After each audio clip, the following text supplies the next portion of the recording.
ஒருத்தர் ரொம்பவும் மகிழ்ச்சியா வந்துகிட்டு இருந்தார். என்ன விஷயம்னு விசாரிச்சேன். நான் தோத்து போயிட்டேன், அதுதான் மனசுக்கு மகிழ்ச்சியா இருக்கு அப்படின்னார். எனக்கு இது ரொம்ப ஆச்சரியமா போச்சு. இந்த உலகத்துல தோத்து போறவங்க யாரும் மகிழ்ச்சியா இருக்கிறது இல்ல. அப்படி இருக்கிறப்ப இவர் இப்படி சொல்றாரே, எங்க தோத்து போனீங்கன்னு கேட்டேன். அதுக்கப்புறம் தான் அவர் விவரமா சொன்னார். என்னோட 5 வயசு குழந்தையோட நான் விளையாடிக்கிட்டு இருந்தேன். அந்த விளையாட்டுல என் குழந்தை ஜெயிச்சுட்டுது, நான் தோத்து போயிட்டேன் அப்படின்னார் ரொம்ப உற்சாகமா. நான் யோசிச்சு பார்த்தேன். அதாவது நாம சின்ன குழந்தையா இருக்கிறப்போ எந்த விளையாட்டுல கலந்துக்கிட்டாலும் அதுல நாம தான் ஜெயிக்கணும்னு ஒரு வெறி நமக்குள்ள இருக்கும். நம்மளை எதிர்த்து விளையாடுறவர் நல்லவரா கெட்டவரா, பெரியவரா சின்னவரா அப்படிங்கறதெல்லாம் முக்கியம் கிடையாது. அவர் தோத்து போகணும், நாம ஜெயிக்கணும், அதுதான் முக்கியம். எதிரியை சந்தோஷப்படுத்த விளையாடுகிற கலை அப்ப நமக்கு தெரியறதில்ல. வாழ்க்கையில ஒரு பக்குவம் வந்ததுக்கு அப்புறம் வெற்றி பெறணுங்கிற மன அழுத்தம் போயிடுது. போட்டியில ஜெயிக்கணுங்கிறத விட குழந்தைய சந்தோஷப்படுத்தணுங்கிறது முக்கியமா போச்சு. ஜெயிக்கணுங்கிற வெறி ஓடி போட்டுது. ஒரு குழந்தையா இருந்தப்போ நம்ம வளர்ச்சிக்கு உதவிய வெறி பெரியவனானதுக்கு பிறகு நமக்கு எதிரியா மாறுது. அதை சரியான சமயத்துல நாம புரிஞ்சுக்கிட்டோம்னா போதும், நாம பொழைச்சிக்கலாம். ஒவ்வொரு மனுஷனுமே வாழ்க்கையோட அடுத்த கட்ட வளர்ச்சியில அடி எடுத்து வைக்கிற நேரத்துல தன்கிட்ட இருந்து ஏதோ ஒரு குணத்தை அல்லது தன் குணம் இருந்த ஏதோ ஒரு உறவை நாம இழக்கத்தான் வேண்டி இருக்குது. ஒரு கட்டம் வரைக்கும் உதவியா இருந்த குணம் அடுத்த கட்டத்துக்கு தடையா கூட மாறிடலாம். இந்த பரிமாண மாற்றத்துக்கு உள்ளாகிற ஒவ்வொருத்தரும் பிரத்யட்சமா இதை உணர்றாங்க. ஆனா பல பேர் எப்படின்னா பழச திறந்துட்டு புதிய கொள்கைகளை உருவாக்கிக்கிறதுக்கு இஷ்டம் இல்லாம இருந்துடுறாங்க, அல்லது அப்படி செய்ய முடியாம தவிக்கிறாங்க. இதையெல்லாம் மீறி அந்த பழச திறந்துட்டா அதை இழந்ததால உண்டாகிற மன அழுத்தம் சில காலத்துக்கு வருத்திக்கிட்டு தான் இருக்கும், வேற வழி இல்லை. ஆரோக்கியமான ஒரு முன்னேற்றத்துக்காக அந்த மன அழுத்தத்தை தாங்கிக்கத்தான் வேணும் அப்படிங்கிறாரு அந்த உலக புகழ்பெற்ற மேதை ஒருத்தர், இந்த ஸ்காட் பெக் அப்படிங்கிறவர். பிறந்த நாள் முதல் இதுதான் சரி அப்படின்னு கற்பிக்கப்பட்டு வந்த ஒவ்வொரு தத்துவத்தையும் தங்களுடைய வளர்ச்சிக்கு தகுந்த மாதிரி மாற்றி அர்த்தப்படுத்தி கொள்ள முடியாமல் வாழ்க்கை சூழல்ல அப்படியே அரைப்பட்டு தூளாகிறவர்கள் தான் ரொம்ப தவிக்கிறாங்களாம். இதுதான் அவருடைய கருத்து. பெரும்பாலும் மனிதர்களுடைய நடுத்தர வயசுல, அதாவது 30 தாண்டுகிற சமயத்துல தான் இந்த தவிப்பு உண்டாவதுதான். இததான் மேற்கத்திய நாடுகள்ல அடிக்கடி மிட் லைஃப் கிரைசிஸ் அப்படின்னு சொல்றாங்க. அப்பப்போ பழசையெல்லாம் தொலைச்சு விட்டு புதுசா பிறக்கிறதுக்கு கத்துக்கணும். ஒவ்வொரு நிமிஷத்தையும் அந்த நிமிஷத்துக்கு ஏற்ற சித்தாந்தம் கொண்டவர்களாக சந்திப்போம் அப்படிங்கிறார் அந்த உளவியல் நிபுணர். இப்படி பழகிக்கிட்டா வாழ்க்கை இன்பமயம், இல்லைன்னா தவிப்பு மயம்தான். பழச தொலைக்க முடியாதவர்கள்ல எத்தனையோ பேர் உண்டு, எத்தனையோ ரகம் உண்டு. அதுல வேடிக்கையான நண்பர்களும் உண்டு. ஒருத்தர் நண்பர் வீட்டுக்கு போனார். அவரு ஏதோ இனிப்பு பலகாரம் கொடுத்து சாப்பிட சொல்லியிருக்கிறாங்க அவங்க வீட்டுல. இவர் சாப்பிட்டு பார்த்துட்டு சொன்னாராம், சார் 6 மாசத்துக்கு முன்னாடி ஒரு தடவை இங்க வந்தேன், அப்போ ஒரு இனிப்பு பலகாரம் கொடுத்தீங்க, அது இதை விட நல்லா இருந்தது சார் அப்படின்னாராம். அப்ப செஞ்ச அதே இனிப்பு பலகாரம் தான் சார் இதுவும் அப்படின்னாராம் அவர்.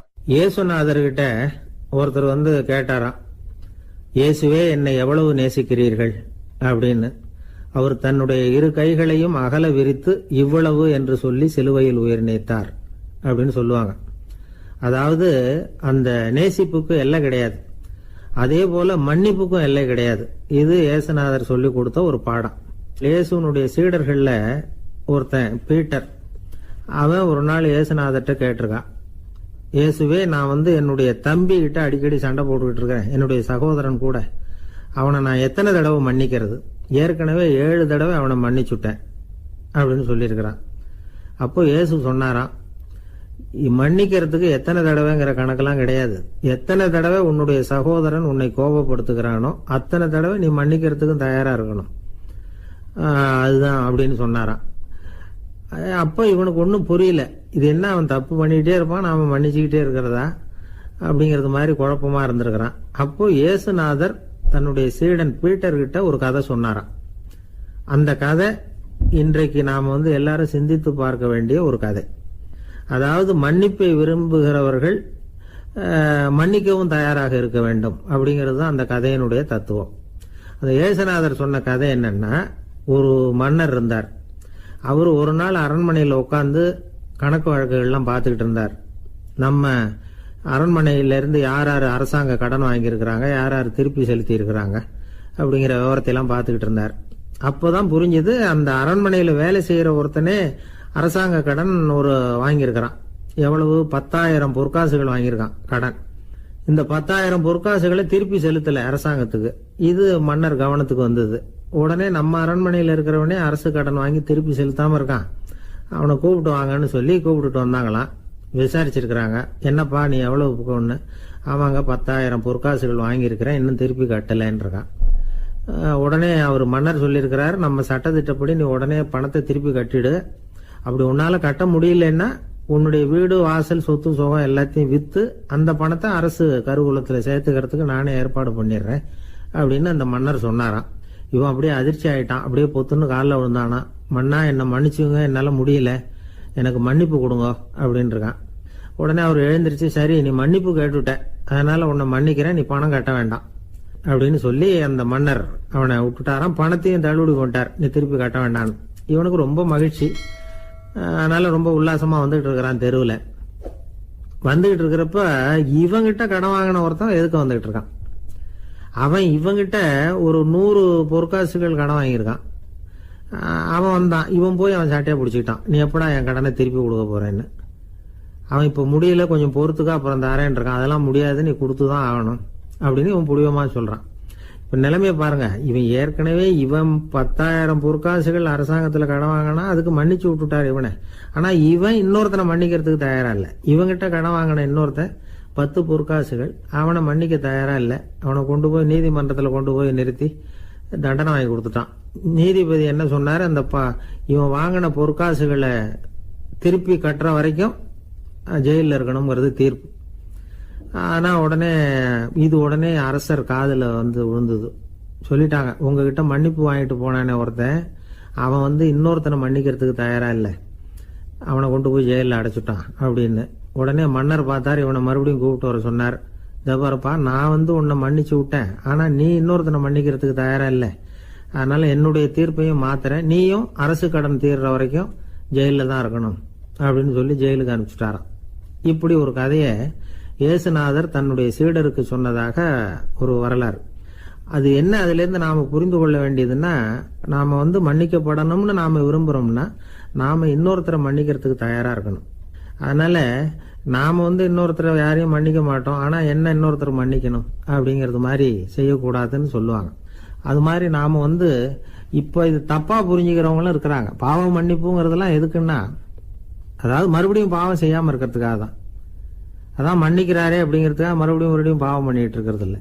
அதான் ஒருத்தர் கேட்டாராம், பாவத்திலிருந்து மன்னிப்பு கிடைக்கணும்னா நீ என்ன செய்யணும் அப்படின்னு கேட்டிருக்காரு. அதுக்கு அவன் சொல்லியிருக்கிறான், நான் முதல்ல பாவம் செய்யணும், அப்போதானே மன்னிப்பு கிடைக்கும் அப்படின்னு நானா. இப்படிப்பட்டவர்கள் தான் இன்னைக்கு உலகத்தில் அதிகமாக இருக்கிறாங்க. அதனால இந்த மன்னிப்பின் மகத்துவம்ங்கிறது இயேசுநாதர்கிட்ட இருந்து தான் நாம புரிஞ்சுக்கணும். அந்த இயேசு சொன்ன அந்த மன்னிக்கிற மனோபாவம் இருந்தால் இன்னைக்கு உலகம் பூராவும் அமைதி பூங்காவாக இருக்கும். அதுல ஒன்றும் ஆச்சரியமே இல்லை, அதுல ஒன்றும் சந்தேகமும் இல்லை. அதனால மன்னிக்கிற மனோபாவத்தை நாம எல்லாரும் நமக்குள்ளே வளர்த்து கொள்ள வேண்டும் அப்படிங்கிறது தான் நாம இன்றைக்கு எல்லோரும் சிந்தித்து பார்க்க வேண்டிய ஒரு செய்தி. ஒரு வயசான அம்மா தெரு வழியா போயிட்டு இருந்தாங்க. அவங்க கையில எண்ணத்தையோ வச்சுக்கிட்டு அதை அடிக்கடி பார்த்துக்கிட்டே இருந்தாங்க. ஒருத்தன் மெதுவா அவங்க கிட்ட போய் கையில் இருக்கிறது என்ன அப்படின்னு எட்டி பார்த்தா அவங்க கையில 4 பல்லு இருந்துதான். இவன் ஆச்சரியமா அந்த அம்மாவை பார்த்தான். ஏம்மா, உனக்கு என்ன பைத்தியமா, ஏது இந்த பல்லு, இதை என்னத்துக்காக கையில வச்சுக்கிட்டு அலைஞ்சிட்டு இருக்கிற அப்படின்னு கேட்டிருக்கான். அதுக்கு அந்த அம்மா விவரம் சொல்ல ஆரம்பிச்சாங்களாம். இதை பாருப்பா, எனக்கு ஒரு மகன் இருந்தான், அவனை ரொம்ப செல்லமா வளர்த்தேன், அவனை தரையிலேயே நடக்க விடுறதில்ல, எப்பவும் தூக்கி வச்சுக்கிட்டு இருப்பேன். அவன் நல்லா பெரியவனாகி பள்ளிக்கூடம் போகிறப்ப கூட அவன் புஸ்தக மூட்டையை நான் தான் சுமந்துக்கிட்டு போவேன். பார்க்குறவங்க கூட கேலி பண்ணுவாங்க, ஏம்மா படிக்க போகிறது நீயா உன் பிள்ளையான்னு கேட்பாங்க. அவன் இன்னைக்கு எவ்வளவோ பெரிய மனுஷன் ஆயிட்டான், வெளிநாட்டில் பெரிய உத்தியோகத்தில் இருக்கான். சமீபத்தில் இங்கே வந்துட்டு போனான். ஒரு நாள் ஏதோ கோபத்தில் என்ன அரைஞ்சுட்டான். அப்போ இந்த 4 பல்லும் கீழே விழுந்துட்டுது. இன்னமும் கூட விழுந்திருக்கும், ஆனால் பல்லு தான் இல்லை. என் புள்ள அரைஞ்சதுனால விழுந்த பல்லு இல்லையா அது, அதனால இதை எப்பவும் என் கையிலேயே வச்சுக்கிட்டு ஆசையோடு பார்த்துக்கிட்டு இருக்கிறேன். அவன் தான் வெளிநாட்டுக்கு போட்டான், அவனை பார்க்க முடியாத ஏக்கத்தை நான் இந்த பல்லை பார்த்து போக்கிக்கிறேன் அப்படின்னு நாங்களாம் அந்த அம்மா. இந்த கதை எதுக்காகன்னா தாய் அன்பு அப்படிங்கிறது எப்படிப்பட்டதுங்கிறத புரிஞ்சுக்கிறதுக்காக. கல்யாணம் ஆனதுக்கு அப்புறம் தாயை மறந்து விடுறவங்க எத்தனை பேர் இந்த உலகத்தில்? அவங்க காதில் வேணுங்கிறதுக்காக தான் இந்த தகவல். ஆனால் ஒரு விஷயம் மட்டும் நல்லா புரிஞ்சுக்கணும். தாயை மதிக்க தெரிஞ்சவங்க தான் இன்றைக்கி வாழ்க்கையில் எல்லா விதத்துலேயும் முன்னுக்கு வந்திருக்கிறாங்க. வேணும்னா விசாரித்து பார்த்துக்குங்க. இன்னொரு அம்மா இருந்தாங்க. அவங்க தினமும் ஒரு கோயிலுக்கு வருவாங்க. சாமியை பார்த்து, கடவுளே நான் இறந்து போனால் நரகத்துக்கு போகணும் அப்படின்னு வேண்டிக்குவாங்களாம். எல்லாரும் சொர்க்கத்துக்கு போகணும்னு தானே கடவுள்கிட்ட வேண்டிக்குவாங்க. இந்த அம்மா தினம் நான் நரகத்துக்கு போகணும் அப்படின்னு வேண்டிக்கிறாங்க. அங்கேருந்து அர்ச்சகருக்கு இது சந்தேகம். ஒரு நாள் அதை நேரடியாகவே அவங்கக்கிட்ட கேட்டுவிட்டார். அதுக்கு அந்த அம்மா பதில் சொன்னாங்களாம், ஐயா, எனக்கு கல்யாணம் ஆகி ரொம்ப நாள் வரைக்கும் குழந்தை பாக்கியம் இல்லாமல் இருந்தது. கோயில் குளம் எல்லாம் சுற்றி வந்தேன். ரொம்ப நாள் கழித்து ஒரு குழந்தை பிறந்தது, ஆண் குழந்தை. அவனை நான் ரொம்ப செல்லம் கொடுத்து வளர்த்தேன். அதோட விளைவு என்ன ஆச்சுன்னா, அவன் ரொம்ப மோசமாக ஆயிட்டான். கெட்ட பழக்க வழக்கம்லாம் கற்றுக்கிட்டான். அவன் இறந்து போனால் நிச்சயம் அவனுக்கு நரகம்தான் கிடைக்கும். அந்த அளவுக்கு கெட்டவன் அவன். அப்படிப்பட்ட காரியங்கள்லாம் பண்ணிகிட்ருக்கான், எனக்கு தெரியும். இவனுக்காக நரகத்தில் கூட யாரும் தயவு காட்ட மாட்டாங்க, தாட்சண்யம் காட்ட மாட்டாங்க. அதனால் இவனுக்கு முந்தி நான் இறந்து நரகத்துக்கு போயிட்டா அங்கே இவனை கவனிச்சிக்கலாமே, இவனுக்கு பணிவிடை செய்யலாமேன்னு பார்க்குறேன் அப்படின்னு நாங்களாம். அதனால தான் நான் நரகத்துக்கு போகணும்னு தினம் ஆண்டவனை வேண்டிகிட்டு இருக்கிறேன் அப்படின்னு கண்கலங்கி அந்த அம்மா சொன்னாங்களாம். அதுதான் தாய் உள்ளம்ங்கிறது. தாயின் பெருமையை சரியாக உணர்ந்துட்டா அவங்களுக்கு எப்பவும் எந்த கஷ்டமும் வராது. இது ஏதோ உபதேசத்துக்காக சொல்கிற வார்த்தை இல்லை, உண்மையான வார்த்தை. இந்த விவரத்தையெல்லாம் நண்பர் ஒருத்தர்கிட்ட சொல்லிகிட்டு இருந்தேன். அவர் கொஞ்ச நாள் கழித்து என்னை தேடி வந்தார். அவர் கையிலேயே 4 பல்லு வச்சுருந்தார். என்னங்க ஆச்சு, ஏதுங்க இந்த பல்லு அப்படின்னு விசாரித்தோம். உங்கள் உபதேசத்தை கேட்டுவிட்டு இந்த உலகத்தில் எல்லாரையும் தாயாக நினைக்க ஆரம்பிச்சிட்டேன். ஒரு அம்மாவை கடத்தரில் பார்த்து தாயேன்னு கூப்பிட்டேன். அவங்க உடனே பலார்னு என்னை அரைஞ்சிட்டாங்க. பல்லு விழுந்துட்டுது. அதை தான் பொறுக்கி எடுத்துக்கிட்டு நேராக உங்களை தேடி வந்துக்கிட்டு இருக்கிறேன்னார். தாயேன்னு தானே கூப்பிட்டீங்க, அதுக்கு ஏன் அரைஞ்சாங்க அப்படின்னு கேட்டோம்.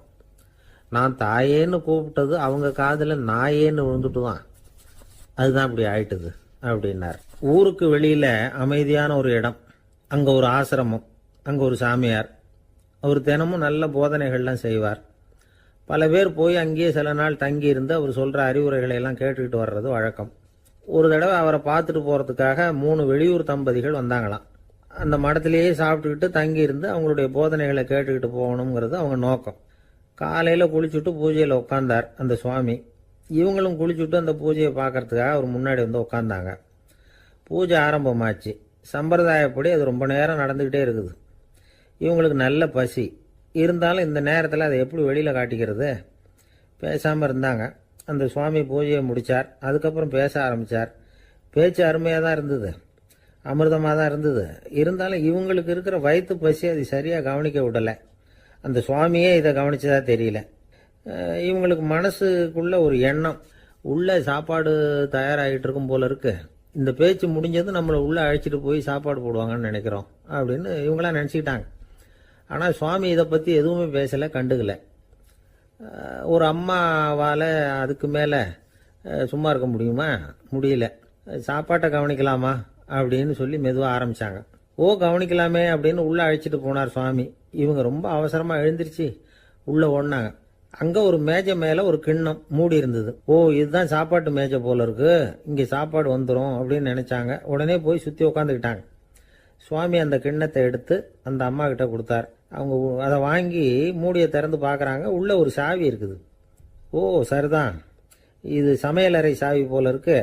அங்கே போய் அதை திறந்து சாப்பாட்டை நாமே எடுத்துக்கிட்டு இங்கே வச்சுக்கிட்டு சாப்பிடணும் போல இருக்கு அப்படின்னு நினச்சாங்க. சாவி இருக்கு இல்லையா, வாங்க பூட்டின அறையை காட்டுறேன் அப்படின்னு சுவாமி அவங்கள அழைச்சிட்டு போனார், காட்டினார். இவங்க அந்த அறையை ரொம்ப ஆவலோடு திறந்தாங்க. உள்ளே பார்த்தா அங்கே அரிசி, பருப்பு, விதவிதமான காய்கறி எல்லாம் இருக்குது. சமையலுக்கு வேண்டிய மிளகாய், எண்ணெய், பால், தயிர், நெய் இப்படி எல்லாமே இருக்குது. அடுப்பு, விறகு, நெருப்பு போட்டி அது கூட அங்கே இருக்குது. சாப்பாடு தயாராக இருக்கும்னு நினச்சிக்கிட்டு போனால் இப்படி இருக்குதே அப்படின்னு சொல்லி அதை பார்த்ததும் ரொம்ப சோர்ந்து போட்டாங்க அவங்க. சுவாமி, என்ன இது சாப்பாடு இல்லையா அப்படின்னாங்க. அதுதான் சாப்பாட்டுக்கு வேண்டிய எல்லாம் இங்கே இருக்குதே. அடுப்பு மூட்டி நீங்கள் தான் அவங்கவுங்க ருசிக்கு தகுந்த மாதிரி சமைச்சிக்கணும். இந்த சன்னியாசிக்கு எப்படி சமைக்க தெரியும் அப்படின்னு கேட்டார் சுவாமி. சாப்பாடு தயாராக இருக்கும்னு நாங்கள் எதிர்பார்த்தோம் அப்படின்னாங்க. நீங்கள் இப்படி சொல்லுவீங்கன்னு நானும் எதிர்பார்த்தேன். இது வரைக்கும் நான் எவ்வளவோ தத்துவம்லாம் எடுத்து சொன்னேன். எல்லாத்தையும் விட இதுதான் அனுபவபூர்வமான தத்துவம். ஆண்டவன் நமக்கு நல்ல மனசை கொடுத்துருக்கிறான், நல்ல வாய்ப்புகளையும் தந்திருக்கிறான், அதையெல்லாம் பயன்படுத்திக்கக்கூடிய மூளையையும் சிந்தனையையும் கொடுத்துருக்குறான். அதனால் அடுப்பை தான் நீங்கள் மூட்டணும், அடுப்பை நீங்கள் தான் மூட்டணும், உங்களுக்கு உகந்ததை நீங்கள் தான் சமைச்சு ருசித்து அனுபவிக்கணும். ஆண்டவனே அதை செஞ்சுக்கிட்டு இருக்க மாட்டான் அப்படின்னாராம் அந்த சுவாமி. நம்முடைய வாழ்க்கையில் பல நல்ல பலன்களை பெறறதுக்கு நாம தான் முயற்சி பண்ணணும். அதுக்குரிய சூழ்நிலையைத்தான் ஆண்டவன் கொடுப்பானே தவிர அதை விளக்கறதுக்காக தான் அந்த சுவாமி அப்படி செஞ்சு காட்டியிருக்கிறார். இது ஒரு பெரியவர் இப்படி ஒரு விளக்கம் கொடுத்தார். அதுக்கப்புறம் அந்த 3 தம்பதிகளும் தெளிவடைஞ்சுட்டாங்களாம். நாம் தெளிவடைகிறது எப்போங்கிறது தான் தெரியல அப்படின்னு பல பேர் இதை கேட்டுட்டு சொல்லிட்டு இருக்கிறாங்க. இந்த கதையை நம்முடைய நண்பர் ஒருத்தர்கிட்ட சொன்னேன். அந்த நண்பர் ரொம்ப சந்தோஷப்பட்டார். நீங்கள் சொல்கிறது கரெக்டு சார், ஆனால் நான் அதை விட ஒரு படி மேலே சார்.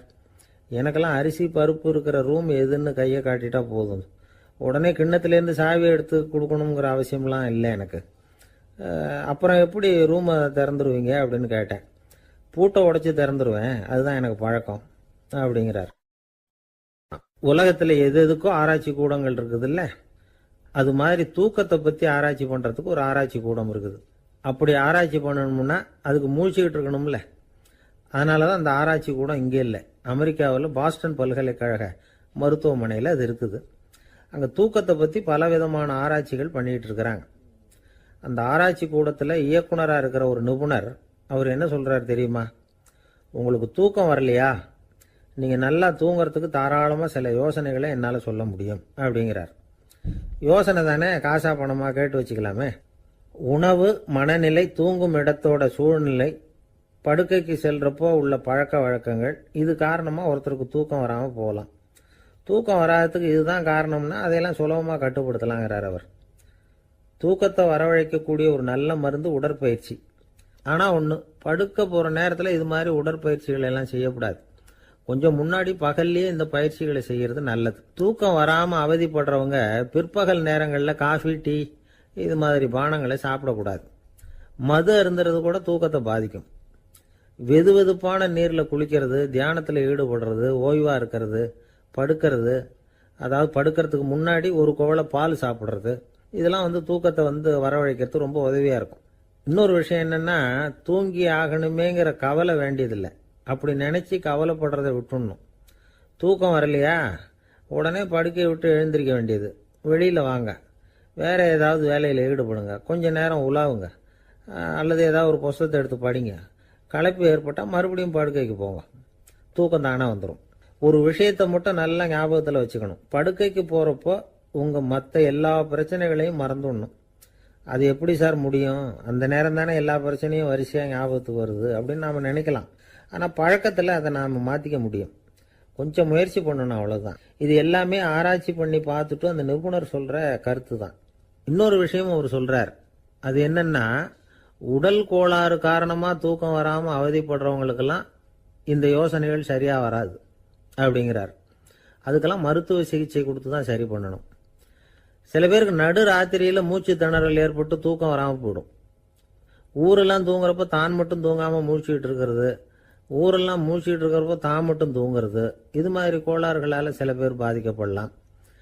காலு தசை முறுக்கிக்கிறதுனால சில பேருக்கு அடிக்கடி விழிப்பு வரலாம். மன அழற்சி காரணமாக சில பேருக்கு தூக்கம் வராது. இது மாதிரி கோளாறுகளுக்கெல்லாம் அதுக்கு தகுந்த மாதிரி சிகிச்சை கொடுத்து தான் சரி பண்ண வேண்டியிருக்கும். எந்த கோளாறும் இல்லாமல் தூக்கம் வரலைன்னா ஆரம்பத்தில் சொன்ன முறைகளை கடைபிடிச்சு பார்க்கலாம்.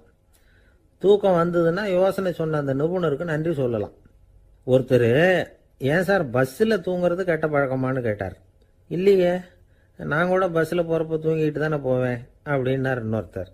அப்புறம் ஏன் என்ன டிரைவர் வேலை வேணாம்னு வீட்டுக்கு அனுப்பி வச்சுட்டாங்க அப்படின்னாராம் அவர். ஒருத்தரை பார்த்து உன்னுடைய நண்பர்கள் யார் அப்படின்னு ஒரு கேள்வி கேட்டு பாருங்க, கொஞ்சம் யோசிச்சு பதில் சொல்லுவாங்க. அவங்க கிட்டேயே உன்னுடைய எதிரிகள் யார் அப்படின்னு கேளுங்க, கடகடன்னு ஒப்பிச்சிருவாங்க. நம்ம மனசு இருக்க, அது எப்படின்னா, நம்ம நண்பர்களை விட எதிரிகளை அது நல்லா ஞாபகத்தில் வச்சுக்கும். இது ஒரு ஆச்சரியமான உண்மை. உங்களால் நண்பர்களை மறந்துட முடியும், ஆனால் எதிரிகளை மறந்துட முடியாது. இது ஒரு வேடிக்கையான நிலைமை தான்.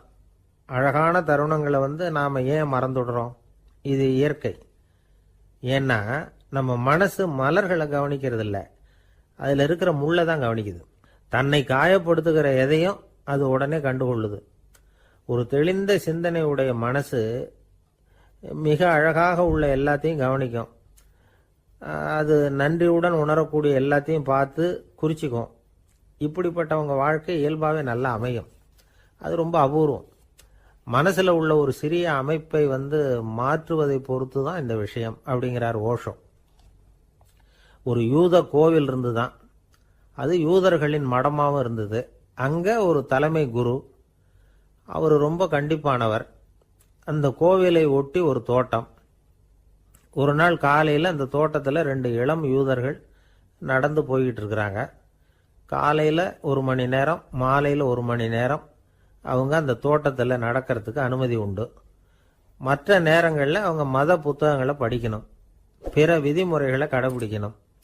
அந்த 2 பேருமே தொடர்ந்து புகைப்பிடிக்கிற பழக்கம் உள்ளவங்க. ஆனால் கோவில் மடத்தில் இருக்கிறப்போ அவங்க புகைப்பிடிக்க முடியாது, அது கடுமையான குற்றம். சரி, நாம் தோட்டத்தில் இருக்கிறப்போவாவது புகைப்பிடிக்கலாமா அப்படின்னு ஒரு ஆசை அவங்க 2 பேருக்குமே. இருந்தாலும் பயம். இப்படி கேட்டால் மதகுரு என்ன சொல்லுவாரோ அல்லது என்ன செய்வாரோங்கிற பயம். இப்படியே கொஞ்ச நாள் ஆச்சு. ஒரு நாள் இந்த 2 பேரில் ஒருத்தன் ரொம்ப கலங்கி போய் அந்த கோவிலிருந்து வெளியில் வந்துக்கிட்டு இருந்தான். வந்தவன் நேராக தோட்டத்து பக்கம் போனான். அங்கே இன்னொருத்தன் ஆனந்தமாக புகை பிடிச்சிக்கிட்டு இருக்கிறான். அதை பார்த்து தான் இவனுக்கு அதிர்ச்சி. அட கடவுளே, என்ன இது, நீ கேட்காமலே ஆரம்பிச்சிட்டியா அப்படின்னா. இல்லை இல்லை, நான் கேட்டுவிட்டு தான் ஆரம்பிச்சிருக்கேன்னா அவன். அப்படியா, என்ன மனுஷன் இவர், நானும் தான் கேட்டேன், என்ன கண்ணாபுண்ணான்னு திட்டிவிட்டார்.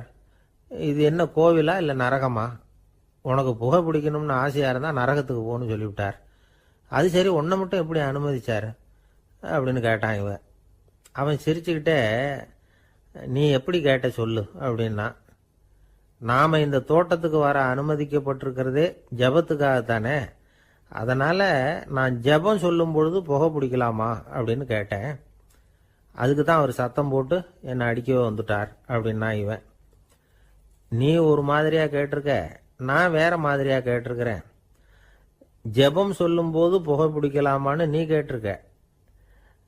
ஐயா, புகை பிடிக்கும் பொழுது ஜபிக்கலாமா அப்படின்னு நான் கேட்டேன். அதில் தப்பு ஒன்றும் இல்லை அப்படின்னு பதில் சொல்லிட்டார் அப்படின்னா. ஒரு சிறிய மாற்றம்தான் அது மிகப்பெரிய மாறுதலை ஏற்படுத்தி விட்டது. மனசு நல்ல விதமாக சிந்திக்க ஆரம்பிச்சுட்டுதுன்னா மகிழ்ச்சிக்கு பஞ்சம் இல்லை. ஒரு கஞ்சன் ஆற்றுல விழுந்துட்டான். வெள்ளத்தில் தத்தளிச்சுக்கிட்டு இருக்கிறான். கரையில் நின்ன ஒருத்தர், உன் கையை கொண்டா இப்படி பிடிச்சி இழுத்து கரையில் சேர்த்து விடுறேன்னார். எதையும் கொடுத்து பழக்கம் இல்லாத அவன் கையையும் கொடுக்க மாட்டேன்னுட்டான். இவர் பார்த்தார், உன் கையை கொடுன்னு சொல்றதுக்கு பதிலாக நான் என் கையை கொடுக்குறேன் பிடிச்சிக்கோ அப்படின்னார். அவன் கப்புன்னு பிடிச்சிக்கிட்டான், இழுத்து கரையில் போட்டார். என்ன சார், உங்கள் பையன் என்ன செஞ்சுக்கிட்டு இருக்கிறான் இப்போ அப்படின்னு கேட்டார் ஒருத்தர். அடிக்கடி கண்ணாடி முன்னாடி நின்று அழகு பார்த்துக்கிட்டு இருக்கிறான் சார் அப்படின்னாரு அப்பா. இளம் பருவம் இப்படி தான் இருக்கும், அதையெல்லாம் சாதாரணமாக நினச்சிடாதீங்க அப்படின்னாரு அவர்.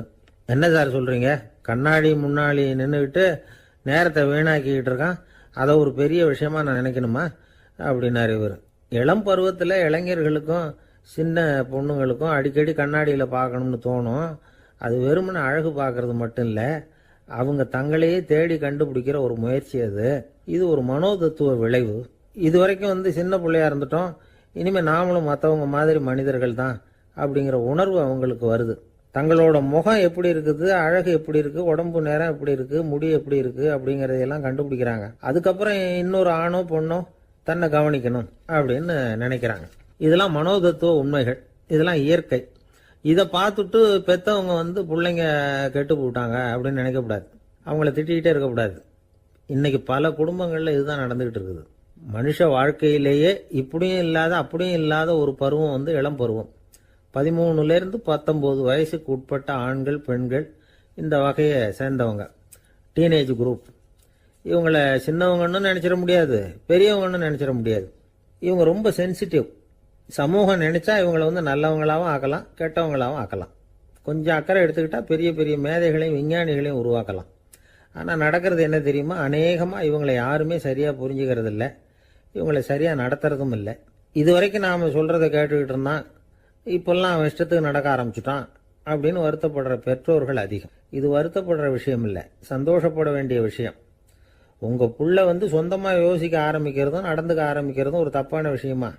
அவன் கடைசி வரைக்கும் உங்கள் பேச்சையே கேட்டுக்கிட்டு இருக்கணுங்கிறது என்ன நியாயம்? இன்னைக்கு இளைஞர்களை பெரியவங்க தப்பாக புரிஞ்சுக்கிட்டு தவறாக நடத்துறதுனால தான் அவங்களுக்கு வெறுப்பு, எரிச்சல், மனக்கசப்பு எல்லாம் உண்டாகுது. பெற்றவங்க சரியாக மதிக்கிறது இல்லை அப்படிங்கிற ஒரே காரணத்தினாலேயே வீணா போகிற பிள்ளைங்க இன்னைக்கு அதிகம். சரி, பெற்றவங்களுக்கு இன்னைக்கு என்னதான் புத்தி சொல்ல வர்றீங்க அப்படின்னு கேட்குறீங்களா? நாம எதையும் சொல்ல வரல. ஆனால் அது சம்பந்தமான சில நிபுணர்கள் சொல்லியிருக்கிறத உங்கள் காதில் போட்டு வைக்கலாம். அது என்னன்னா, பிள்ளைங்க கிட்ட அன்பு செலுத்துங்க. குழந்தையா இருந்தப்போ எவ்வளவு பாசமாக இருந்தீங்க, வளர வளர அதை ஏன் குறைச்சிக்கிறீங்க? பெற்றவங்களின் அன்பான வார்த்தைகளுக்கு ஏங்குறவங்க தான் இன்றைய இளைஞர்கள். அவங்க எதை சொன்னாலும் அதை அக்கறையாக காது கொடுத்து கேளுங்க, அலட்சியப்படுத்தாதீங்க. அவங்க விரும்புறது உங்ககிட்ட இருந்து ஒரு மதிப்பு, மரியாதை, அங்கீகாரம், இவ்வளவுதான். அவங்க அவங்களாவே முடிவுகள் எடுக்கட்டும், அதுக்கு நீங்கள் உதவியா இருங்க, அது போதும். மற்றவங்க முன்னாடி, முக்கியமாக அவங்க நண்பர்கள் முன்னாடி அவங்கள பற்றி மட்டமாக பேசாதீங்க. அவங்க கிட்ட பொய் சொல்லக்கூடாது. நீங்கள் சொன்னது பொய்ன்னு தெரிஞ்சு போச்சுன்னா உங்கள் பேரில் அவங்களுக்கு இருக்கிற மதிப்பு போயிடும், நம்பிக்கை போயிடும். அவங்களுக்கு முன்னாடி நீங்கள் சண்டை போடக்கூடாது. உங்கள் பிள்ளைய எப்பவும் இன்னொரு பிள்ளையோட ஒப்பிட்டு பேசுகிற வேலையே வேணாம். கூட பிறந்த மற்றவங்களோட கூட ஒப்பிடக்கூடாது. இப்படி செஞ்சால் அவன் உங்ககிட்டையும் பிரியமாக இருக்க மாட்டான், அவங்ககிட்டையும் பிரியமாக இருக்க மாட்டான். புள்ள எங்கே போகிறான், என்ன பண்ணுறான் அப்படின்னுலாம் துப்பறிஞ்சிக்கிட்டு இருக்கக்கூடாது. இளைஞர்கள் தனிமையை விரும்புகிறவங்க. அவங்கள பெட்டியில் வச்சு மூடி பாதுகாக்கணும்னு நினைக்கக்கூடாது. அவங்கள எப்படி பாதுகாக்கிறது அப்படிங்கிறது அவங்களுக்கே தெரியும். உங்கள் புள்ள எப்படி நடந்துக்கணும்னு நீங்கள் எதிர்பார்க்குறீங்களோ அது மாதிரி நீங்கள் நடந்து காட்டுங்க, அது போதும். ஒரு வீட்டில் அப்பாவும் அம்மாவும் பேசிகிட்டு இருக்கிறாங்க. என்னங்க, நம்ம பொண்ணு பெரியவளாயிட்டா, அடிக்கடி கண்ணாடி முன்னாடி போய் நின்றுக்கிட்டு இருக்கிறா, சீக்கிரமாக ஒரு பையனை பார்த்து கல்யாணத்தை முடிக்காம இப்படி மசன்னு கல் மாதிரி உட்காந்துருக்குறீங்களே அப்படின்னு சத்தம் போட்டாங்க. அந்த அம்மா, அவசரப்படாத, பார்க்கறதுக்கு கண்ணுக்கு அழகா லட்சணமா புத்திசாலியா ஒரு பையன் கிடைக்க வேணாமா, அதுதான் பார்த்துக்கிட்டு இருக்கிறேன் அப்படின்னாரு அப்பா. இதுக்கு அந்த அம்மா சொல்றாங்க, எங்க அப்பா இப்படியெல்லாம் நினைச்சுக்கிட்டு இருந்திருந்தா எனக்கு கல்யாணமே ஆயிருக்காது தெரியுமா அப்படின்னாங்களாம். 1816 வருஷம் செப்டம்பர் மாதம் 11ஆம் தேதி பிரான்ஸ் தேசத்தில் உள்ள ஒரு மருத்துவமனை. அங்கே ஒரு இளம் டாக்டர் கொஞ்ச நாளைக்கு முன்னாடி தான் அந்த ஆஸ்பத்திரியில் புதுசாக வேலைக்கு சேர்ந்துருக்கிறார். அவர் பேர் ரெனே லெனக். அவர் அன்னைக்கு காலையில் அந்த மருத்துவமனையில் அப்படியே ரவுண்ட்ஸ் வந்துக்கிட்டு இருக்கிறார். வார்டில் ஒரு படுக்கையில் ஒரு இளம் பெண் படுத்திருக்கிறா. அந்த பொண்ணுக்கு இருதய நோயாக இருக்கலாம்ங்கிறது மற்ற டாக்டர்கள் சந்தேகம். அந்த காலத்துல எல்லாம் ஒருத்தருடைய இருதய துடிப்பை தெரிஞ்சுக்கணும்னா நோயாளியின் மார்பில் டாக்டர் காதை வச்சு பார்த்து தான் தெரிஞ்சுக்கிறது வழக்கம். ஆனால் இந்த பெண்ணும் இளம் பெண், அந்த டாக்டரும் புதுசாக சேர்ந்துருக்கிறவர். அதனால் பரிசோதனை பண்ண தயங்கினார். கொஞ்ச நேரம் யோசனை பண்ணார். திடீர்னு ஒரு ஞாபகம் வந்தது அவருக்கு. அதாவது அன்னைக்கு விடியற் காலையில் தோட்டத்தில் அப்படி வாக்கிங் போயிட்டு இருந்தப்போ சின்ன பசங்கள்லாம் ஒரு மரக்கட்டையை வச்சு விளையாடிட்டு இருந்தாங்களாம்.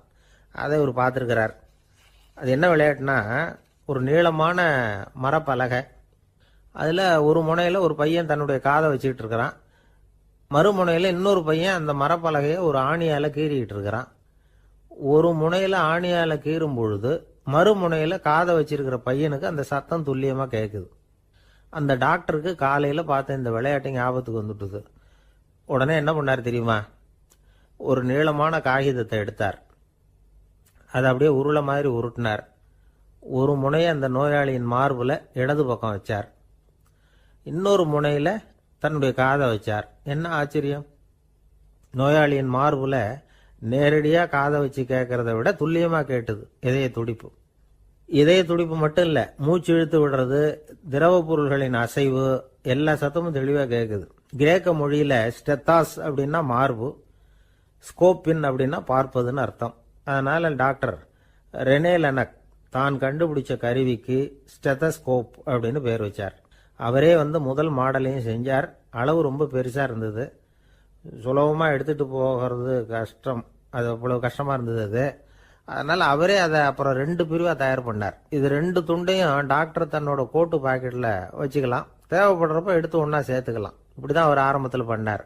தன்னுடைய இந்த கண்டுபிடிப்பை பற்றி அவர் ஒரு புத்தகம் எழுதினார். நிறைய விற்றுது, புகழும் பணமும் சேர்ந்தது. பணமும் புகழும் சேர்ந்தது மாதிரியே அவருக்கு ஒரு நோயும் சேர்ந்தது. அது என்ன நோயின்னு கண்டுபிடிக்கிறதுக்கும் அவர் கண்டுபிடிச்ச கருவி தான் உபயோகப்பட்டு தான். அவரே அதை கண்டுபிடிச்சார். அவருக்கு வந்திருந்தது காச நோய். 1826 வருஷம் ஆகஸ்ட் மாதம் 13ஆம் தேதி உலகத்தின் முதல் ஸ்டெதஸ்கோப்பை கண்டுபிடிச்ச டாக்டர் ரெனே லெனக் காலமானார்.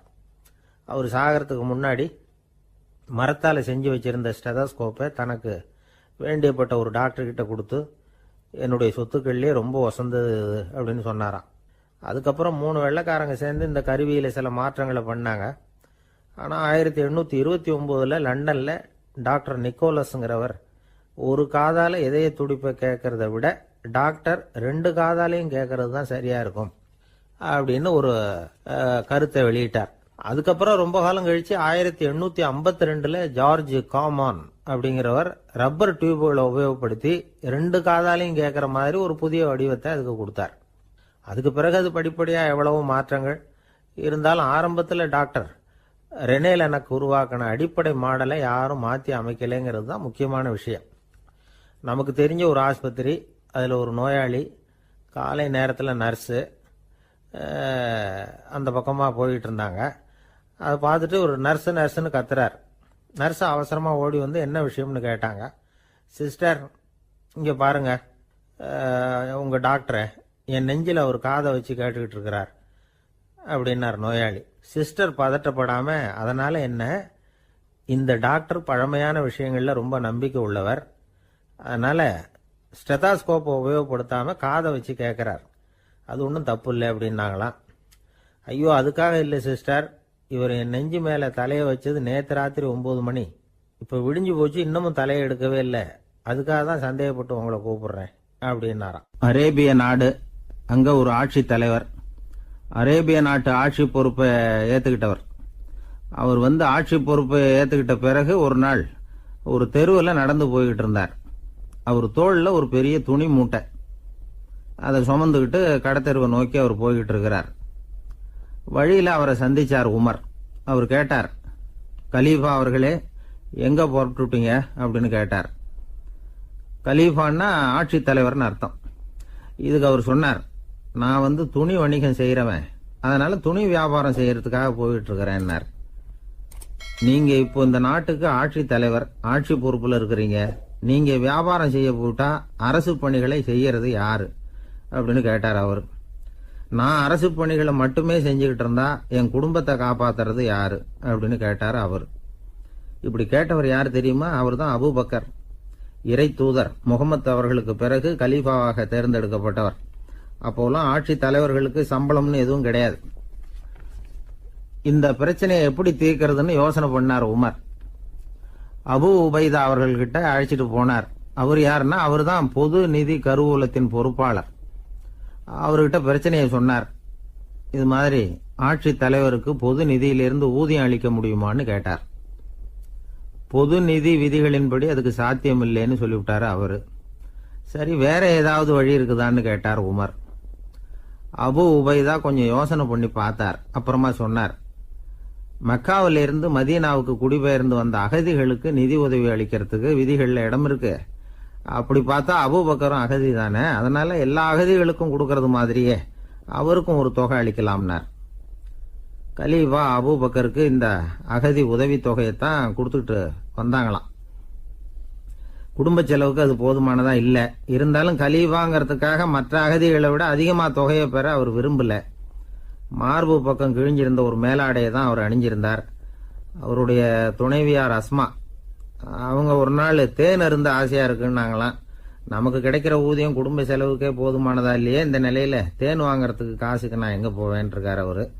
கொஞ்ச நாள் கழிச்சு அவங்க ஒரு தொகையை அவர்கிட்ட கொடுத்து தேன் வாங்கிட்டு வர சொன்னாங்களாம். இவருக்கு ஆச்சரியம், ஏது இந்த பணம்னு கேட்டிருக்காரு. நீங்க தினமும் குடும்ப செலவுக்காக கொடுத்துக்கிட்டு வந்த பணத்துல கொஞ்சம் கொஞ்சமா மிச்சப்படுத்தி வச்சேன்னாங்களாம். அபூபக்கர் அந்த பணத்தை எடுத்துக்கிட்டு நேரா பொது நிதி கருவூல பொறுப்பாளர்கிட்ட போனார். இந்த பணத்தை பொது நிதியில சேர்த்துருங்க, இது அதிகப்படியா எனக்கு தரப்பட்டு வந்த ஊதியம், அடுத்த மாசத்துல இருந்து இந்த தொகையை குறைச்சிங்கன்னு வேற சொல்லிவிட்டாராம். பசியை தணிக்க தேவையான அளவு உணவு, ஒரு ஜோடி உடை, இதை தவிர கூடுதலா மக்கள் பொது நிதியிலிருந்து வாங்கிக்கிறதுக்கு என் குடும்பத்தாருக்கு உரிமை இல்லை அப்படின்னு சொல்லி கண்டிப்பா சொல்லிவிட்டாராம். அவர் வாங்கிட்டு வந்த இந்த குறைந்த ஊதியம் கூட அவர் மனசை உறுத்திக்கிட்டே இருந்தது.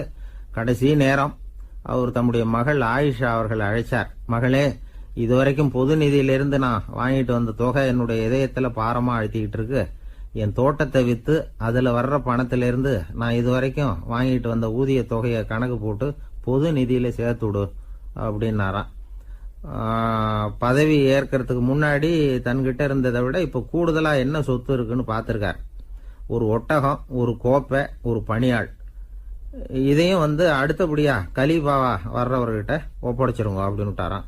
அதே மாதிரி அடுத்து வந்த உமர்கிட்ட ஒப்படைச்சாங்க. அப்போ உமர் சொன்னாராம், அபூபக்கரே, இந்த முன்மாதிரியால உங்களுக்கு பிறகு இந்த ஆட்சி பொறுப்பை ஏற்கிறவர்களை பெரும் நெருக்கடிக்கு ஆளாகி விட்டீங்க அப்படின்னு சொல்லி ரொம்ப கண் கலங்கினாராம். கடைசியா அபூபக்கர் தன்னுடைய குடும்பத்தாருக்கு விட்டு சென்ற சொத்து ஒரு படுக்கை விரிப்பு, ஒரு போர்வை, அவ்வளவுதான். இது சிந்திக்க வேண்டிய ஒரு செய்தி. ஒரு ஊர்ல ஒரு மன்னர் இருந்தாராம். அமைச்சர் அவர்கிட்ட சொன்னாராம், மன்னா, நம்ம ராஜ்யத்துல இனிமே லஞ்ச ஊழலே இருக்காதுன்னாராம். ஆஹா, அப்படின்னா ஊழல் பேர் வழிகளை எல்லாம் நாடு கடத்தியாச்சா அப்படின்னு கேட்டிருக்காரு மன்னர். இதுக்கு அவரு, அப்படி இல்லைங்க, இனிமே கொடுக்கறதுக்கு ஜனங்கள் கிட்ட பணமே இல்லை அப்படின்னாராம். இந்த உலகத்துல எல்லாருக்கும் மகிழ்ச்சி தரக்கூடிய ஒரு பொருள் எது? இது ஒரு முக்கியமான கேள்வி. இந்த கேள்விக்கு பொருத்தமான ஒரு பதிலை உங்களால சொல்ல முடியுமா? அதாவது கொஞ்சம் யோசிச்சு பார்த்தா பணம்னு சொல்லலாமா? இப்போ கையில் காசு இல்லாதவங்ககிட்ட ஒரு 10 ரூபாய் கொடுத்தா அது அவனுக்கு சந்தோஷத்தை கொடுக்கும். ஏற்கனவே வருமான வரி பிரச்சனையில் சிக்கி இருக்கிறவர்கிட்ட இன்னும் கொஞ்சம் பணம் இந்தாங்கன்னு சொல்லி கொடுத்தோம்னா அது அவருக்கு சங்கடத்தை தான் கொடுக்கும். அதனால அந்த கேள்விக்கு பணம்ங்கிறது பொருத்தமான பதிலாக இருக்க முடியாது. கேள்வி என்னன்னா, இந்த உலகத்தில் எல்லாருக்கும் மகிழ்ச்சி தரக்கூடிய ஒரு பொருள் எது?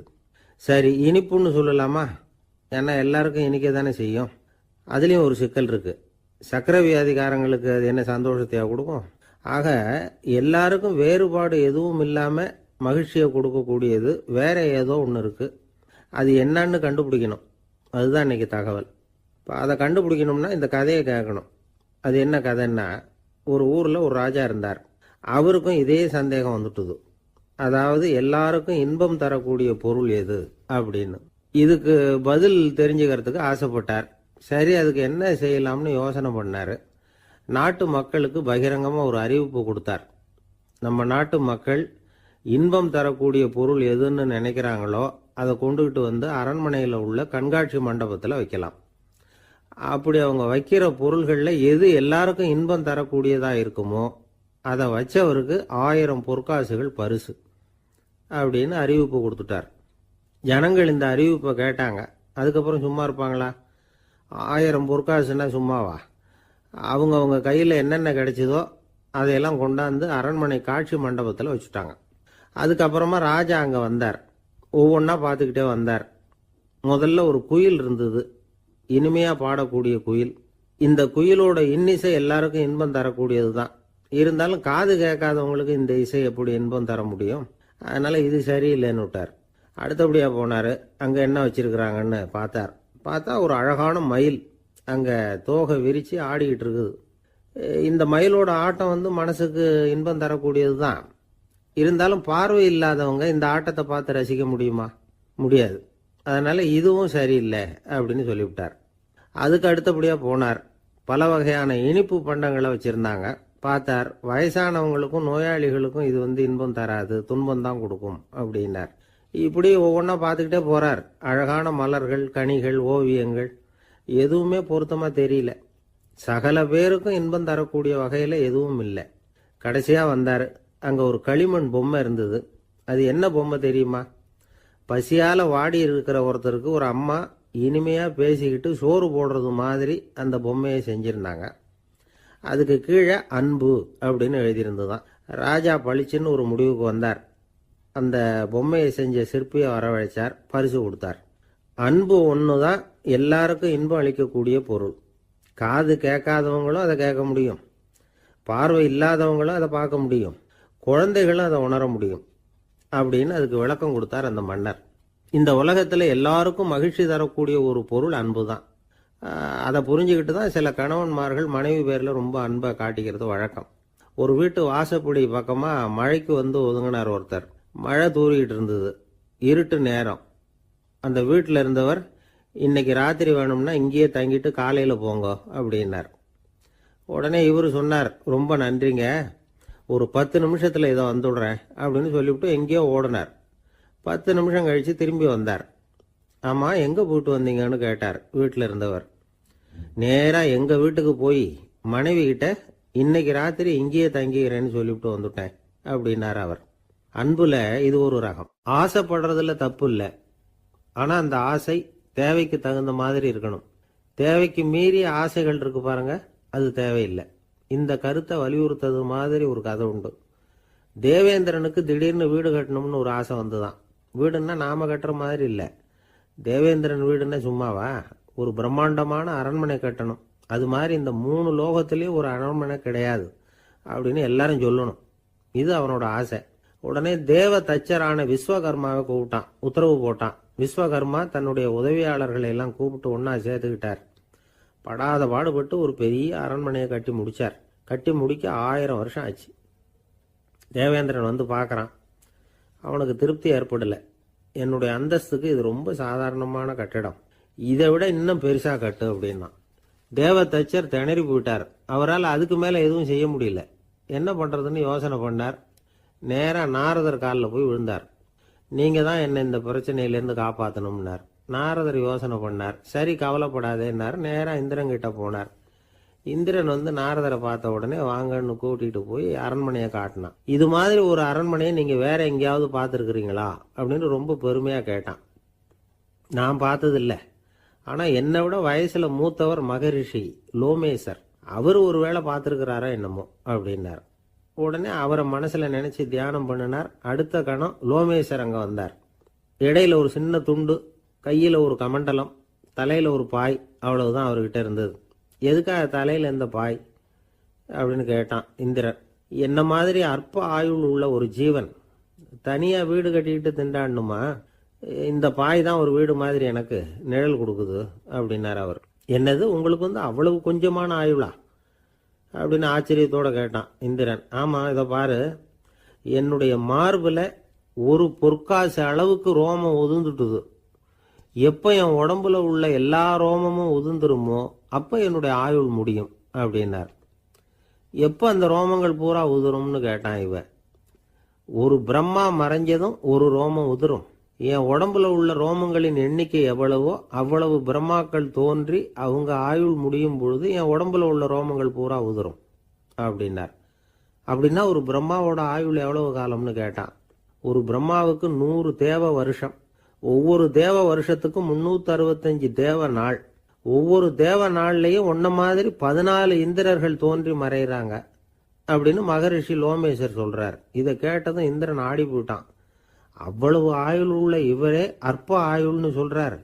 நான் என்னுடைய ஆயுளை பெருசா நினைச்சுக்கிட்டு பிரம்மாண்டமான அரண்மனை கட்டணும்னு ஆசைப்படுறேனே அப்படின்னு நினைச்சான். எனக்கு வீடு கட்டின வரைக்கும் போதும்னு விட்டான். அதனால நாமெல்லாம் நம்முடைய தேவைக்கு தகுந்த மாதிரி ஆசைப்படுறது தான் நியாயம். ஆனால் அப்படியே நடந்துக்கிறோம். மனுஷன் வந்து கடவுளையே ஏமாத்தி காசு வாங்குறதுக்குள்ள ஆசைப்படுறான். ஒரு தீக்குச்சி தீப்பெட்டியை பார்த்து கேட்டுதான், நாம 2 பேரும் தானே உரசிக்கிறோம், ஆனால் நான் மட்டும் தீ பிடிச்சி எரிஞ்சு போறேன், நீ அப்படியே இருக்கிறியே அப்படின்னு தான். அதுக்கு தீப்பெட்டி சொல்லி இருக்குது, உனக்கு தலையில கணம் இருக்கு அதனால அழிஞ்சு போற அப்படின்னு தான். எப்படி இருக்கு பாருங்க இந்த பதில். தலையில கணம் உள்ளவங்க யாருமே சரியா இருக்க முடியாது. எவ்வளவு பெரியவங்களா இருந்தாலும் சரி, ரொம்ப கஷ்டம்தான் அது. கர்வம்ங்கிறது கூடவே கூடாது. இதை விளக்கறதுக்கு மகான் ஒருத்தர் ஒரு சம்பவத்தை சொல்றார். அர்ஜுனன் வந்து தீர்த்த யாத்திரை பண்ணானா. அப்போ தென்னிந்தியாவுக்கு வந்திருக்கிறான். ராமேஸ்வரத்துக்கு போனப்போ அங்க இலங்கைக்கு கல்லுலாம் அடுக்கி போடப்பட்டிருந்த பாலத்தை பார்த்தானா. ஒரு சின்ன குரங்கு அதுக்கு பக்கத்துல விளையாடிட்டு இருந்திருக்கு. அதை பார்த்துட்டு அர்ஜுனன் சிரிச்சிருக்கான். ஏன் சிரிக்கிறேன்னு கேட்டிருக்கு அந்த குரங்கு. ராமன் மிகச்சிறந்த வில் வீரன். அப்படி இருக்கிறப்போ அவன் வந்து இலங்கைக்கு அம்புகளாலேயே ஒரு பாலம் கட்டியிருக்கலாம். அதை விட்டுட்டு போயும் உன்ன மாதிரி குரங்குகளை துணையா வச்சுக்கிட்டு இப்படி ஒரு கருங்கல் பாலத்தை கட்டியிருக்கிறானே அப்படின்னு நானா. அம்புகளால பாலம் கட்ட முடியுமா அப்படின்னு கேட்டுதான் குரங்கு. ஏன் முடியாது, என்னால முடியுமேன்னு இருக்கான் அர்ஜுனன். அம்பால பாலம் கட்டலாம், இருந்தாலும் என்ன மாதிரி குரங்குகள் ஏறி நடந்தா அது தாங்குமா? அதனாலதான் ராமர் வந்து கருங்கல் பாலமே கட்டினார் அப்படின்றது குரங்கு சொல்லிச்சான். அப்படியே சொல்ற, நான் வேணும்னா இப்ப அம்புகளாலேயே ஒரு பாலத்தை கட்டுறேன், நீ அது மேல ஏறி நடந்து பார். பாலம் விழுந்துட்டுதுன்னா நான் தீ மூட்டி அதுல குதிச்சு உயிர் தியாகம் பண்ணி விடுறேன் அப்படின்னு நான் ரொம்ப கோபமா. உடனே அந்த சின்ன குரங்கு பெரிய உருவம் எடுத்துட்டுதான். கையில் கதையோட அர்ஜுனன் முன்னாடி நிற்கிறான் அனுமன். பார்த்தா, என்னுடைய தலைவர் ராமரையா இழிவா பேசுற, நீ இப்போ பாலம் கட்டு, நான் என்னுடைய பலத்தை காட்டுறேன் அப்படின்னா அனுமன். அர்ஜுனன் தன்னுடைய காண்டிபத்தை எடுக்கிறான், சரமாரியா அம்புகளை விடுறான். அதெல்லாம் ஒன்னோட ஒன்று கோத்துக்கிட்டு அப்படியே பாலம் மாதிரி நிற்கிது. அர்ஜுனன் தலை நிமிர்ந்து நின்னான். அனுமன் உயர கிளம்பி அங்கேருந்து பாலத்தில் பொத்துன்னு இறங்கினான். பாலம் அப்படியே நொறுங்கி போச்சு தூள் தூளா. என்ன அர்ஜுனா, இப்போ என்ன செய்ய போற அப்படின்னா ஏளனமா. அர்ஜுனன் தலையை தொங்க போட்டுக்கிட்டான். சொன்னபடி தீ மூட்டி அதில் குதிக்கிறதுக்காக 3 தடவை சுற்றி வந்தான். அப்போ கிருஷ்ணர் அங்கே வந்தார். என்ன அர்ஜுனா, என்ன நடக்குது, என்ன இது அப்படின்னு ஒன்றும் தெரியாத மாதிரி கேட்டார். அர்ஜுனன் வாயை திறக்கிறதுக்கு முன்னாடி அனுமன் வாயை திறந்தான், நடந்ததை சொன்னான். அர்ஜுனன் சவால் விட்டபடி உயிர் திறந்தே ஆகணும்னு அனுமன். கிருஷ்ணர் யோசனை பண்ணார். நல்லது, இந்த சவால் விட்டதுக்கும் நடந்ததுக்கும் யார் சாட்சி? பெரியவர் ஒருத்தரை சாட்சியாக வச்சுக்கிட்டல்லவா நீங்கள் இந்த போட்டியை நடத்தியிருக்கணும் அப்படின்னார். அதனால் என்ன, இப்போ மறுபடியும் அந்த போட்டியை நடத்திவிட்டா போச்சு, என்னால் அந்த அம்பு பாலத்தை நொறுக்க முடியாதா அப்படின்னா அனுமன். சரி, இப்போ மறுபடியும் அது நடக்கட்டும்னார் கிருஷ்ணர். அர்ஜுனன் அம்பு பாலம் அமைச்சான். அனுமன் ஏறி குதிச்சான். பாலம் அசைஞ்சு கொடுக்கவே இல்லை, அவ்வளோ உறுதியாக இருக்கு. இப்போ அனுமன் தலையை குனிஞ்சுக்கிட்டான். அர்ஜுனன் நன்றியோட நிமிர்ந்து பார்த்தான். கிருஷ்ணருடைய தோள்கள்லேயும் முதுகள்லேயும் ரத்தம். என்ன சுவாமி, என்ன நடந்ததுன்னு நான் பதறி போய், உன் அம்பு பாலத்தை நான் தான் முட்டு கொடுத்து தாங்கிட்டு இருந்தேன். அனுமன் குதிச்சப்போ என் மேலே ஏற்பட்ட காயங்கள் இவை. பின்ன உன்னுடைய அம்பு பாலத்தினாலேயா பாலம் நின்னுதுன்னு நினைக்கிற அப்படின்னாராம். முதல்ல அர்ஜுனன், அப்புறம் அனுமன் 2 பேருக்குமே கர்வ பங்கம் ஆயிட்டு தான். அதாவது அவங்க கிட்ட இருந்த கர்வம் போயிட்டுது. யாரா இருந்தாலும் கர்வம் கூடாதுங்கிறத இதுல இருந்து நாம புரிஞ்சுக்கணும். இந்த காலத்துல நாமெல்லாம் எந்த விஷயத்துக்கெல்லாம் கர்வப்பட்டு இருக்கோம் தெரியுமா? 2 பெண்கள் தங்களுடைய கணவன்மார்களை பத்தி ரொம்ப பெருமையா பேசிக்கிட்டாங்களாம். அதுல ஒரு அம்மா சொல்லியிருக்கு, என் வீட்டுக்காரர்கிட்ட எந்த சப்ஜெக்ட் கொடுத்தாலும் சரி அந்த விஷயத்தை பத்தி அழகா 1 மணி நேரம் பேசுவார் அப்படின்னாங்களாம். உடனே இன்னொரு அம்மா, அது என்ன பிரமாதம், என் வீட்டுக்காரருக்கு சப்ஜெக்டே தேவையில்லை, விஷயமே இல்லாம நாள் பூரா பேசிக்கிட்டு இருப்பார் அப்படின்னாங்களாம். ஆசைப்படுறதுல தப்பு இல்லை, ஆனா அந்த ஆசை தேவைக்கு தகுந்த மாதிரி இருக்கணும். தேவைக்கு மீறிய ஆசைகள் இருக்கு பாருங்க, அது தேவையில்லை. இந்த கருத்தை வலியுறுத்தது மாதிரி ஒரு கதை உண்டு. தேவேந்திரனுக்கு திடீர்னு வீடு கட்டணும்னு ஒரு ஆசை வந்துதான். வீடுன்னா நாம கட்டுற மாதிரி இல்லை. தேவேந்திரன் வீடுன்னா சும்மாவா, ஒரு பிரம்மாண்டமான அரண்மனை கட்டணும். அது மாதிரி இந்த 3 லோகத்திலயும் ஒரு அரண்மனை கிடையாது அப்படின்னு எல்லாரும் சொல்லணும். இது அவனோட ஆசை. உடனே தேவ தச்சரான விஸ்வகர்மாவை கூப்பிட்டான், உத்தரவு போட்டான். விஸ்வகர்மா தன்னுடைய உதவியாளர்களை எல்லாம் கூப்பிட்டு ஒன்னா சேர்த்துக்கிட்டார். படாத பாடுபட்டு ஒரு பெரிய அரண்மனையை கட்டி முடிச்சார். கட்டி முடிக்க 1000 வருஷம் ஆச்சு. தேவேந்திரன் பார்க்கறான். அவனுக்கு திருப்தி ஏற்படல. என்னுடைய அந்தஸ்துக்கு இது ரொம்ப சாதாரணமான கட்டிடம், இதை விட இன்னும் பெருசா கட்டு அப்படின்னா. தேவ தச்சர் திணறி போயிட்டார். அவரால் அதுக்கு மேல எதுவும் செய்ய முடியல. என்ன பண்றதுன்னு யோசனை பண்ணார். நேரா நாரதர் காலில் போய் விழுந்தார். நீங்க தான் என்ன இந்த பிரச்சனையிலேருந்து காப்பாற்றணும்னார். நாரதர் யோசனை பண்ணார். சரி, கவலைப்படாதேன்னார். நேரா இந்திரன் கிட்ட போனார். இந்திரன் நாரதரை பார்த்த உடனே வாங்கன்னு கூட்டிட்டு போய் அரண்மனையை காட்டினான். இது மாதிரி ஒரு அரண்மனையை நீங்க வேற எங்கேயாவது பார்த்துருக்கிறீங்களா அப்படின்னு ரொம்ப பெருமையா கேட்டான். நான் பார்த்ததில்ல, ஆனா என்னை விட வயசுல மூத்தவர் மகரிஷி லோமேசர், அவர் ஒருவேளை பார்த்திருக்கிறாரா என்னமோ அப்படின்னார். உடனே அவரை மனசுல நினைச்சு தியானம் பண்ணினார். அடுத்த கணம் லோமேசர் அங்க வந்தார். இடையில ஒரு சின்ன துண்டு, கையில ஒரு கமண்டலம், தலையில ஒரு பாய், அவ்வளவுதான் அவர்கிட்ட இருந்தது. எதுக்காக தலையில இந்த பாய் அப்படின்னு கேட்டான் இந்திரன். என்ன மாதிரி அற்ப ஆயுள் உள்ள ஒரு ஜீவன் தனியா வீடு கட்டிக்கிட்டு திண்டாடணுமா? இந்த பாய் தான் ஒரு வீடு மாதிரி எனக்கு நிழல் கொடுக்குது அப்படின்னார் அவர். என்னது, உங்களுக்கு அவ்வளவு கொஞ்சமான ஆயுளா அப்படின்னு ஆச்சரியத்தோட கேட்டான் இந்திரன். ஆமா, இதை பாரு, என்னுடைய மார்புல ஒரு பொற்காசு அளவுக்கு ரோமம் உதிர்ந்துட்டுது. எப்ப என் உடம்புல உள்ள எல்லா ரோமமும் உதிர்ந்துருமோ அப்ப என்னுடைய ஆயுள் முடியும் அப்படின்னார். எப்ப அந்த ரோமங்கள் பூரா உதிரும்னு கேட்டான் இவன். ஒரு பிரம்மா மறைஞ்சதும் ஒரு ரோமம் உதிரும். என் உடம்புல உள்ள ரோமங்களின் எண்ணிக்கை எவ்வளவோ அவ்வளவு பிரம்மாக்கள் தோன்றி அவங்க ஆயுள் முடியும் பொழுது என் உடம்புல உள்ள ரோமங்கள் பூரா உதிரும் அப்படின்னார். அப்படின்னா ஒரு பிரம்மாவோட ஆயுள் எவ்வளவு காலம்னு கேட்டான். ஒரு பிரம்மாவுக்கு 100 தேவ வருஷம். ஒவ்வொரு தேவ வருஷத்துக்கும் 365 தேவ நாள். ஒவ்வொரு தேவ நாள்லயும் உன்ன மாதிரி 14 இந்திரர்கள் தோன்றி மறைகிறாங்க அப்படின்னு மகரிஷி லோமேசர் சொல்றார். இதை கேட்டதும் இந்திரன் ஆடி போட்டான். அவ்வளவு ஆயுள் உள்ள இவரே அற்ப ஆயுள்னு சொல்றார். நான் என்னுடைய ஆயுளை பெருசா நினைச்சுக்கிட்டு பிரம்மாண்டமான அரண்மனை கட்டணும்னு ஆசைப்படுறேனே அப்படின்னு நினைச்சான். எனக்கு வீடு கட்டின வரைக்கும் போதும்னு விட்டான். அதனால நாமெல்லாம் நம்முடைய தேவைக்கு தகுந்த மாதிரி ஆசைப்படுறது தான் நியாயம். ஆனா அப்படியே நடந்துக்கிறோம். மனுஷன் கடவுளையே ஏமாத்தி காசி வாங்கறதுக்குள்ள ஆசைப்படுறான். ஒருத்தன் கடவுளை நினைச்சு தவம் இருந்தான். கடவுள் நேரில் வந்தார். தேவலோகத்துல ரூபாய்க்கெல்லாம் என்ன மதிப்புன்னு கேட்டான். அங்கெல்லாம் ரூபாய்ங்கிறது உங்க பணத்துல 1 கோடி ரூபாய்க்கு சமம். அதாவது தேவலோகத்துல 1 ரூபான்னா இங்க 1 கோடி ரூபா. அது மாதிரி எங்களுக்கு ஒரு நாள்ங்கிறது உங்க கணக்குல 1 கோடி வருஷத்துக்கு சமம் அப்படின்னாரு கடவுள். அப்படின்னா எனக்கு நீங்க அதிகமா எதுவும் தர வேணாம், உங்க கணக்குப்படி ஒரே 1 ரூபா கொடுங்க, அது போதும்னா இவன் ரொம்ப சாமர்த்தியமா. கடவுள் யோசனை பண்ணார். அது ஒன்றும் கஷ்டம் இல்லை, 1 ரூபா தானே கேட்கற கொடுத்துட்றேன். ஆனா இப்போ வரும்பொழுது நான் எடுத்துக்கிட்டு வரல, எங்க கணக்குப்படியே 1 நாள் பொறுத்துக்க பணத்தோட வந்துடுறேன் அப்படின்னு சொல்லிவிட்டு பறந்து போயிட்டார்.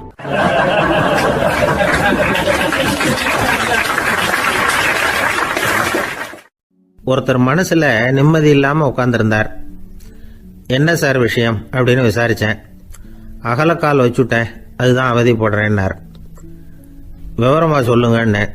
வீடு கட்டணும்னு ஆரம்பிச்சேன், வேலை பாதியிலேயே நிக்குது, கையில பணம் இல்லை அப்படின்னார். இது மாதிரி ஆசாமிகள் பல பேரை நீங்க பார்த்துருக்கலாம். இவங்கெல்லாம் சுலபமா மன அழுத்தத்துக்கு ஆளாயிடுறாங்க. மன உளைச்சல், அதாவது ஸ்ட்ரெஸ் அப்படின்னு சொல்றோமே, அதுக்கு அடிப்படையான சில காரணங்கள் உண்டு. அதாவது மிகையாக திட்டமிடுதல் அப்படிங்கறதும் ஒரு முக்கியமான காரணம்.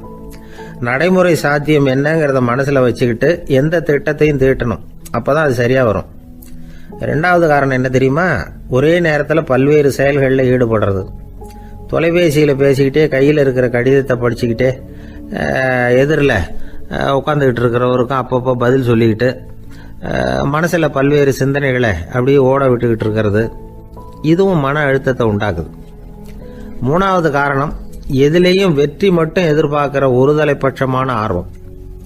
நாம தொட்டதெல்லாம் வெற்றியாவே முடியணும் அப்படின்னு எதிர்பார்க்கறவங்க ஏதாவது ஒண்ணுல தோல்வியை கண்டா தோண்டு போயிடுறாங்க. எப்படியும் முடியலாம்ங்கிற எண்ணம் ஏற்கனவே நமக்குள்ள இருந்துட்டுதுன்னா அந்த அவஸ்தை வராது. அதனால அதுவும் நம்ம வளர்த்து கொள்ள வேண்டிய ஒரு குணம். மன உளைச்சல் ஏற்படுறதுக்கு இன்னொரு காரணம், எதையும் வேகமா செஞ்சுடணும் அப்படிங்கிற துடிப்பு. அந்த துடிப்பே மனசை அழுத்த ஆரம்பிச்சிடும். எந்த ஒரு காரியத்திலையும் தாமதமோ இடையூறோ ஏற்பட்டா அதை பொறுத்துக்கிற மனப்போக்கம் வேணும். அது இல்லாதவங்க அழுத்தத்துக்கு ஆளாயிடுறாங்க. சில பேர் வேலைன்னு எந்த நேரம் பார்த்தாலும் வேலையே கதின்னு கிடப்பாங்க. பொழுதுபோக்குக்கோ உடற்பயிற்சிக்கோ குடும்பத்தில் உள்ளவங்க அல்லது நண்பர்கள் கூட கலந்துரையாடவோ கொஞ்சம் கூட நேரம் ஒதுக்க மாட்டாங்க. இந்த சுபாவம் மன அழுத்தத்தை உண்டு பண்ணும். இதையெல்லாம் புரிஞ்சுக்கிட்டு அதிலிருந்து விடுபடுறது எப்படின்னு யோசிக்கணும். வல்லுநர்கள் இது தொடர்பாக சில யோசனைகளை சொல்லி வச்சிருக்கிறாங்க. அது என்னன்னா, வாழ்க்கைங்கிறது பிரச்சனைகளால பின்னப்பட்ட ஒன்று. அது எப்பவுமே முடிவடையாத ஒரு தொடர்கதை அப்படிங்கிறத முதல்ல நாம புரிஞ்சுக்கணும். ஒரே நேரத்தில் ஒரு காரியத்தில் மட்டுமே நாம கவனம் செலுத்தணும். அடுத்தவங்க காரியத்தில் தலையிடக்கூடாது. எதையும் பேச ஆரம்பிக்கிறதுக்கு முன்னாடி நம்மை நாமே கேட்டுக்க வேண்டிய கேள்வி 2. 1, நான் சொல்ல போறது ரொம்ப முக்கியமானதா? 2வது, நான் சொல்றத அவங்க கேட்கறதுக்கு ஆசைப்படுறாங்களா? நான் பேசுறதுக்கு அது சரியான நேரம் தானா? இதை யோசிச்சு பார்த்ததுக்கு அப்புறம் எதையும் பேச ஆரம்பிக்கணும். முடிஞ்ச அளவுக்கு வளைந்து போகிற சுபாவத்தை வளர்த்துக்கணும். நம்ம நேரம் விலை மதிப்பு இல்லாதது, அதை வீணாக்கக்கூடாது. சிரிக்க தெரியலனாலும் பரவாயில்ல, முகத்தில் கொஞ்சம் புன்முறுவலாவது காட்டணும். இதெல்லாம் ரொம்ப முக்கியம். அடுத்தவங்க ஏதாவது செஞ்சா உடனே நன்றி சொல்ல மறக்கப்படாது. தினமும் கொஞ்சம் நேரத்தை தனிமையில் செலவு பண்ணணும். மன உளைச்சல்ல இருந்து விடுபடுறதுக்கு 3 முக்கிய வழிகள் சொல்றாங்க. அதை சுருக்கமாக ரெட் அப்படின்னு சொல்றாங்க. RED ஆங்கில எழுத்துல. அந்த முதல் எழுத்து R, அது என்னன்னா ரிலாக்ஸேஷன், அதாவது இடை ஓய்வு. 2வது E எக்ஸர்சைஸ், உடற்பயிற்சி. 3வது டயட், திட்டமிட்ட உணவு முறை. அதனால